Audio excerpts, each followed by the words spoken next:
ወደ ሰማይ ከማድረጉ በፊት ለደቀ መዛሙርቱ በተለያየ ቦታ ተገልጾ ታይቷቸዋል፣ ትምህርትም አስተምሯቸዋል። ኢየሱስ የመረጣቸውን ሐዋርያትን በመንፈስ ቅዱስ ካዘዛቸው በኋላ እስካረገበት ቀን ድረስ ያደርገውና ያስተምረው ዘንድ 40 ቀን እየታያቸው ስለ እግዚአብሔር መንግሥት ነገር እየነገራቸው በብዙ ማስረጃ ከሕማማቱ በኋላ ያ ሆኖ ለእነርሱ ራሱን አሳያቸው ይላል የሐዋርያት ሥራ ጸሐፊ ቅዱስ ሉቃስ። በእነዚህ ቀናት ውስጥ ጌታችን ሥርዓትን አስተምሯቸዋል። ቤተ ክርስቲያንም ይህንን ትምህርት ኪዳን ብላ ትጠራዋለች። ጌታችን መድኃኒታችን ኢየሱስ ክርስቶስ ከሙታን ተለይቶ ከተነሳ በኋላ ለሐዋርያት የነገራቸው መጽሐፈ ኪዳን ይባላል። መተርጉማን እንዳስተማሩን በሕይወተ ሥጋ ሳለ ወንጌልን እንዳስተማረ ከሞተ ተነስቶ ደግሞ መጽሐፈ ኪዳንን ለደቀ መዛሙርቱ ለሐዋርያት አስተምሯል። እንግዲህ ይሄንን የሚያሳየን የሐዋርያት ሥራ ምዕራፍ 1 ቁጥር 2 ላይ ነው። 40 ቀን በምድር ላይ ቆየ ይላል ከተነሳ በኋላና ስለ ሕማማቱ በአጠቃላይ የተገለጠ ምስጢራትን ይነግራቸው እንደነበረ ሉቃስ ጽፎልናል። ስለዚህ 40 ቀናት ድረስ ሲቆይ እንደዚሁ የቆየ አይደለም። ሲያስተምራቸው በተለይ ረቂቅ ስለሆነው ስለ መንግስተ ሰማያት ምስጢር ሲነግራቸው እንደነበረ እዛው የሐዋርያት ሥራ ምዕራፍ 1 ላይ አንባቢያን ማንበብ ይችላሉ። እንግዲህ ከተነሳ በኋላ ወዲያው እርገቱን አከታትሎ አላደረገውም። ለምንድን ነው ያላደረገው? እርገቱ ምትሃት ነው ብለው እንዳያስቡ ነው መናፍቃን ቢጻሳውያን ሐሰተኞች እርገቱ ምትሃት ነው ብለው ያስቡ ነበረ። ስለዚህ መነሳቱን በደንብ አድርጎ አስረግጦ ነው የነገራቸው። ጎኑን እየዳሰሱት በዝግ ቤት ገብቶ ሰላም ለእናንተ ይሁን እያላቸው እንደምታዩት መንፈስ ስጋ ደም አጥንት ጅማት የለውም እኔን ግን ዳሱኝ እያለ ምትሃት እንዳይደለ በጎላ በተረዳ ነገር ትንሣኤው አማናዊ መሆኑን ለ40 ቀን ሙሉ ሲያስረዳቸው ነበረ። ይሄ በጣም መሰመር የሚገባው አንድ ትልቅ ጉዳይ ነው። ሁለተኛው አዳም አባታችን በተፈጠረ በ40 ቀኑ ልጅነትን አግኝቶ ነበረ።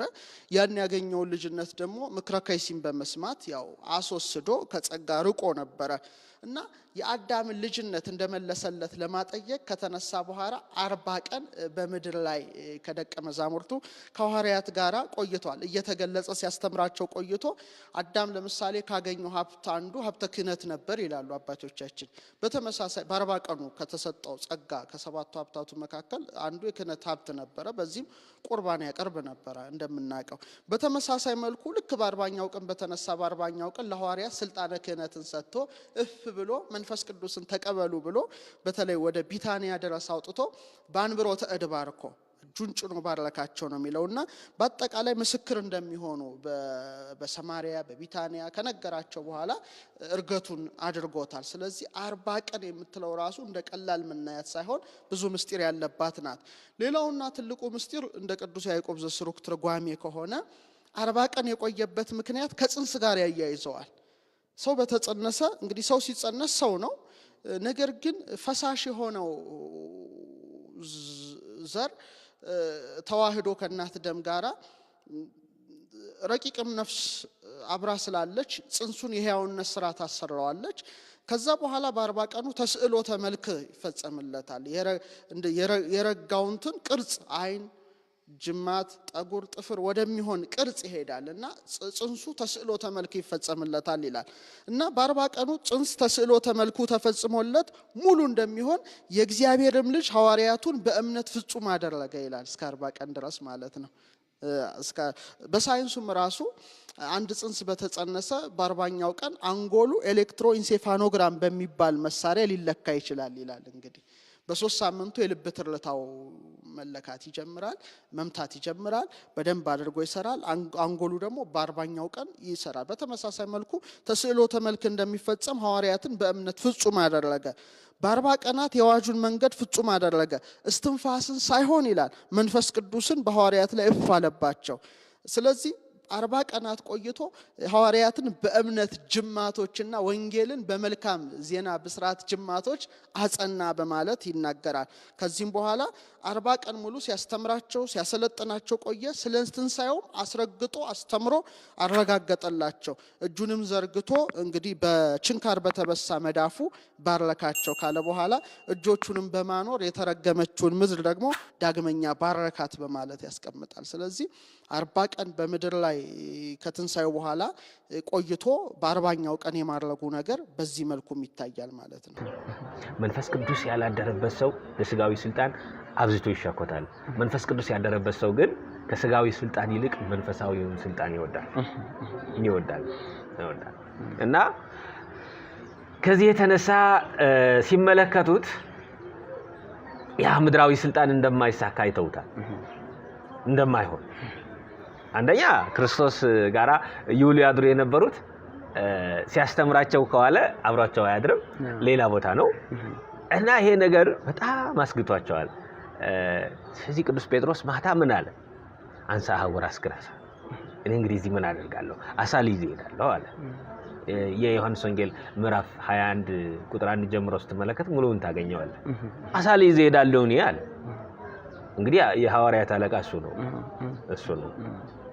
መሪ ባልተስተካከለበት ሁኔታ ተመሪ ሊስተካከለ ስለማይችል አሁን በቤተክርስቲያናችን ጳጳሳት፣ ሊቃነ ጳጳሳት፣ ኤጲስቆጶሳት የተስተካከለ አካሄድ ከሌላቸው ምዕመኑ ሊስተካከል አይችልም።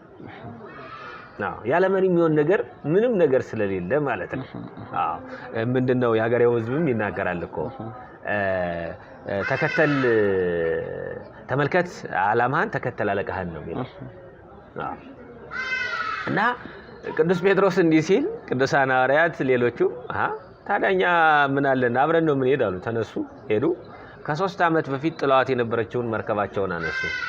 ገመዱ ሁሉ ዝጎ የነበረውን አጣጥለው ሌሊቱ ሙሉ አሳ ለማጥመድ መረባቸውን ዘርግተው አደሩ። ነገር ግን አሳ ተሰጣቸው ታሸክማቸው የነበረች የጥብርያዶስ ባህር በዚህ ቀን ልትሰጣቸው አልቻለችም። ለምን? ሰውን በወንጌል መረብነት እንዲያጠምዱ እንጂ አሳ እንዲይዙ አልነበረም ክርስቶስ ያመጣቸው። እና አራያና አብነት መሆን የተፈቀደልንን ነገር ማወቅ ስንችል ነው ትልቁ ነገር። ባልተፈቀደልን ነገር በመንሄድበት ሰዓት ሁሉ አትራፊዎች ልንሆን አንችልም። አንሆንም። እና ከቅዱስ ጴጥሮስ ሕይወት ይሄንን ነው የምንማረው። ለምን ያን ጊዜ ይዝባት የነበረችው ያስለመደችውን ነገር ሁሉ ባህሪቱ ነሳቸው። ሲወጡ ሲወርዱ ሌሊቱ ሙሉ አደሩ። ብርድ ነው በዛ ላይ ከባህር ውስጥ።